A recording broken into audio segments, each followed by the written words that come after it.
Demi nama Bapa dan Putra dan Roh Kudus. Amin. Maria diberi kabar oleh malaikat Tuhan bahwa ia akan mengandung dari Roh Kudus. Salam Maria, penuh rahmat Tuhan sertamu. Terpujilah engkau di antara wanita, dan terpujilah buah tubuhmu, Yesus. Santa Maria, Bunda Allah, doakanlah kami yang berdosa ini, sekarang dan waktu kami mati. Amin. Aku ini hamba Tuhan, terjadilah padaku menurut perkataanmu. Salam Maria, penuh rahmat Tuhan sertamu. Terpujilah engkau di antara wanita, dan terpujilah buah tubuhmu, Yesus. Santa Maria, Bunda Allah, doakanlah kami yang berdosa ini, sekarang dan waktu kami mati. Amin. Sabda sudah menjadi daging dan tinggal di antara kita. Salam Maria, penuh rahmat Tuhan sertamu. Terpujilah engkau di antara wanita, dan terpujilah buah tubuhmu, Yesus. Santa Maria, Bunda Allah, doakanlah kami yang berdosa ini, sekarang dan waktu kami mati. Amin. Doakanlah kami, ya Santa Bunda Allah, supaya kami dapat menikmati janji-janji Kristus. Marilah berdoa. Ya Allah, karena kabar malaikat kami mengetahui bahwa Yesus Kristus Putramu menjadi manusia. Curahkanlah rahmat-Mu ke dalam hati kami, supaya karena sengsara dan salibnya, kami dibawa kepada kebangkitan yang mulia, sebab Dialah Tuhan dan pengantara kami. Amin. Saudari dan saudara yang terkasih dalam Kristus, hari ini Jumat 11 September 2020. Saya ingin memulai renungan hari ini dengan mengangkat cerita yang sedang heboh populer di Indonesia, yaitu cerita tentang Butejo. Mungkin para saudara ada yang belum melihatnya. Film pendek yang diproduksi di Jogja menggunakan dialek bahasa Jawa, berkisah rombongan ibu-ibu yang hendak membesuk ibu lurah, ibu kepala desa yang sakit. Lalu di atas truk, karena tidak ada mobil untuk disewa, mereka menyewa truk. Di situ terjadi percakapan. Seperti halnya kalau banyak orang berkumpul, mulailah ada perbincangan. Nah, tokoh itu bernama Butejo. Lalu ada tokoh yang lain yang ditonjolkan juga Yuning. Nah, Butejo ini seperti pemimpin di situ. Dia mulai mengangkat kisah, mulai membicarakan orang lain yang bernama Dian, mulai menguliti siapa itu Dian. Butejo menggunakan sarana-sarana yang sedang hit sekarang dengan sosial media, melihat mungkin di YouTube atau di mana, bahwa apa yang dikatakannya ketika dia menguliti siapa itu Dian, itu berdasarkan fakta, dasar yang nyata, dan bahwa dia tidak sedang menggosip, bahwa dia tidak sedang memfitnah, tapi dia menyampaikan fakta agar ibu-ibu yang lain hati-hati. Karena Dian itu bukan orang yang baik. Itu kesimpulannya. Nah, Bapak, Ibu, Saudari, dan Saudara terkasih, saya tidak akan mengajak Ibu Bapak semua untuk membahas film ini. Tidak. Tapi mari kita masuk ke dalam Injil hari ini. Injil hari ini bercerita mengenai orang yang lebih mudah melihat kesalahan orang lain daripada kesalahan dirinya sendiri. Yesus menggunakan istilah, ada orang yang bisa melihat semut di mata saudaranya, tapi gajah di matanya sendiri nggak bisa kelihatan.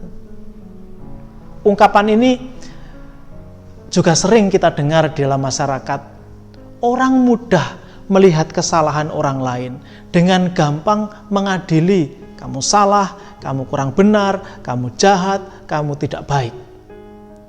Tetapi kerap kali orang lupa, apakah dia lebih baik dari mereka? Nah, kalau orang tua kita mengajari itu begini, kalau kita menunjuk orang lain, satu jari kita menunjuk orang lain, tapi jari yang lain itu menunjuk diri kita sendiri. Jari yang menunjuk kita itu lebih banyak. Artinya, ketika kita dengan mudah melihat kesalahan orang lain, sebenarnya kesalahan yang sama juga ada dalam diri kita, bahkan lebih banyak, lebih besar. Maka dalam pengantar Injil, Yesus mengatakan, kalau orang buta menuntun orang buta, keduanya jatuh ke dalam jurang. Kalau orang ingin membimbing orang lain, dia harus jeli, harus jelas, harus jernih penglihatannya. Maka dia bisa menuntun orang. Saudari dan saudara terkasih, Yesus itu tidak suka dengan orang yang munafik. Berkali-kali dalam kisah Injil, Yesus bersitegang, Yesus tidak cocok istilahnya berdebat, bertengkar dengan kaum Farisi. Kenapa? Karena pertama-tama bagi Yesus orang Farisi itu munafik. Mereka berkata-kata yang tinggi, yang bagus, yang hebat, yang selalu melihat hukumnya begini, Yesus salah karena melanggar hukum. Tetapi dalam praktek hidup, mereka itu jauh dari apa yang dikatakannya. Jadi tindakannya tidak seperti yang dikatakannya. Maka Yesus gak suka dengan mereka, karena mereka munafik.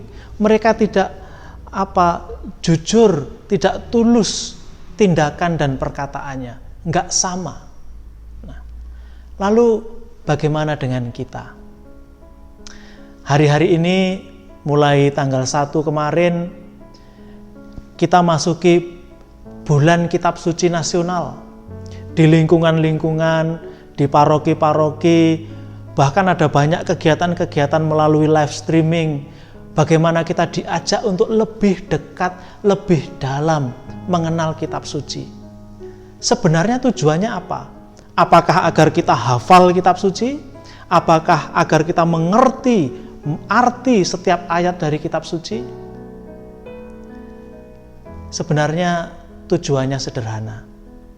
Saudari dan saudara terkasih, ketika kita semakin dekat dengan Kitab Suci, Kitab Suci itu mampu menjiwai kita. Kitab Suci itu menjadi daya kita, daya hidup kita, kekuatan kita. Dan Kitab Suci itu membuat kita makin dekat dengan Allah. Karena itulah tujuan hidup kita. Santa Teresa Avila mengatakan begini, pertama-tama kita itu harus mengenal siapa diri kita. Kalau kita tidak bisa mengenal diri sendiri, bagaimana mungkin kita akan mengenal orang lain dan mengenal Tuhan? Lalu bagaimana cara kita bisa mengenal diri sendiri? Santa Teresa mengatakan, kenalah Allah.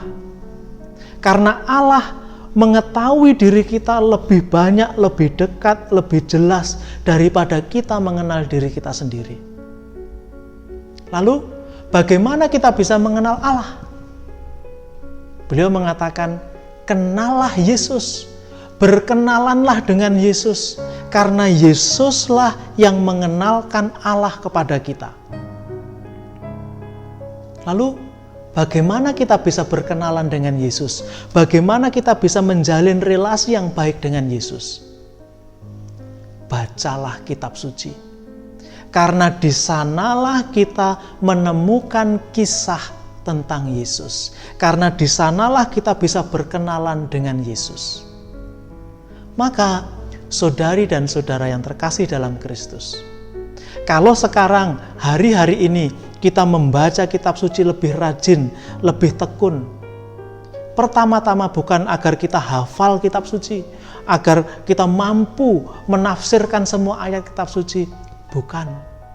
Tapi pertama-tama agar kita makin mengenal Yesus, agar kita memiliki relasi yang mendalam dengan Yesus.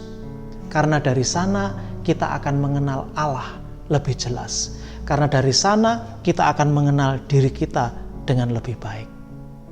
Maka ketika Yesus berkata, bersihkanlah dulu kotoran dari matamu, baru kamu bisa menolong orang lain untuk membersihkan kotoran dari mata mereka.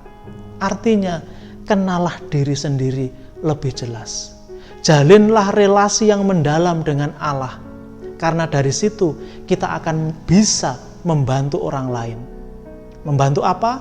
Membantu mereka juga untuk bisa lebih dekat dengan Allah. Untuk bisa sampai ke dalam kerajaan surga. Tuhan memberkati. Demi nama Bapa dan Putra dan Roh Kudus. Amin.